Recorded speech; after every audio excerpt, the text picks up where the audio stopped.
Let's talk about open source intelligence, or OSINT. We hear all the time about its incredible successes, right? But today we're flipping the script.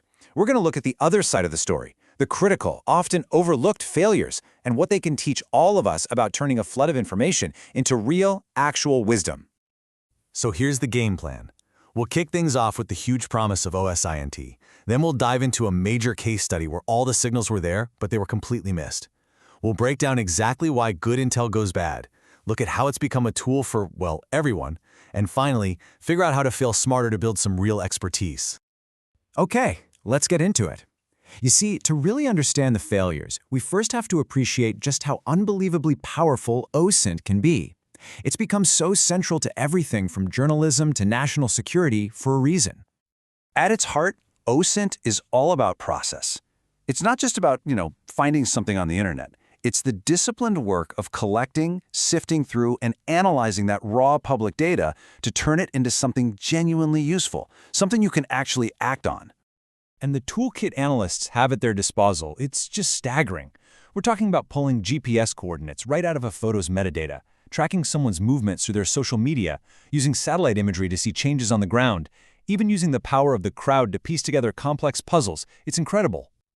All right, so you have this amazing toolkit. But what happens when, despite all that power, it just isn't enough? Well, the consequences can be absolutely devastating. I mean, you'd think so, wouldn't you? With basically the entire internet at your fingertips, what could possibly go wrong? Well, the hard reality is that amount of data means nothing if you can't see the story it's telling you. Some of the biggest intelligence failures in history weren't about a lack of information. They were a failure of analysis.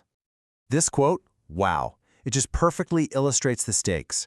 This is a chilling line from a U.S. Senate report about the intelligence failures before the January 6th Capitol attack. And the thing is, this was just one of many, many warnings, all hiding in plain sight. And the Senate report was crystal clear about this. It wasn't a problem of gathering intel. As you can see right here, there was a massive amount of it available. The breakdown happened in the next crucial step, the assessment.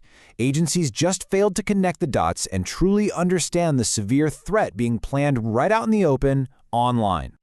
So that forces us to ask the big question. Why? Why do these failures happen? It's almost never just one simple mistake. It's usually about these huge systemic challenges that every single analyst has to face. Research from the European Journal of International Security really points to three big pathways to failure. First, just being buried in data. Second, trusting the wrong information. And third, running into these serious ethical gray areas that can totally cloud your judgment. And this idea of information overload, it's not some new digital age problem. We're talking about trying to find a needle in a haystack the size of a planet.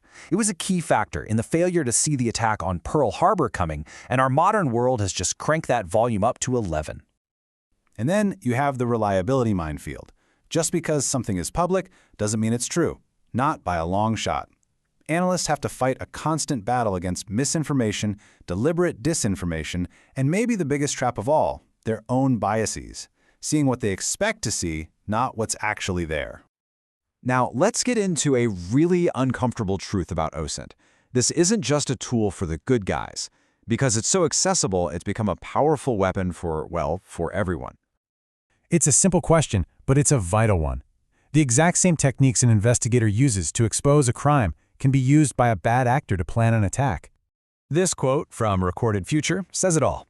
Threat actors are using OSINT for their own reconnaissance. They're scanning for weaknesses, for data leaks, for any vulnerability they can possibly exploit. It is a constant arms race between defenders and attackers, and they're both using the exact same playbook. So, we've seen the problems, right? Information overload, unreliable sources, the weaponization of data. It's a lot. So what do we do about it?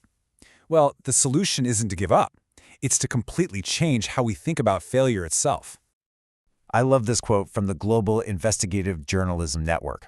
It just reframes the whole conversation, doesn't it? The best analysts aren't the ones who never get it wrong. They're the ones who learn from every single mistake. Failure isn't a dead end. It's the fuel for getting better.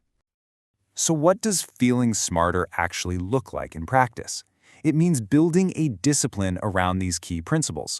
It's about accepting that you will fail, and then using that failure to grow. It's about fighting that dangerous illusion of certainty that can creep in. It means having a clear strategy, not just randomly searching. And it means rigorously verifying your sources and always operating within a strong ethical framework.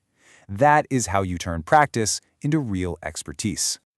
And that really brings us to the heart of it all. The true power of OSINT isn't just in the data it helps us find, but in the critical thinking it demands from us. In a world that is literally drowning in information, maybe the most valuable skill we can have isn't finding answers, it's learning how to question them. Thanks for joining me.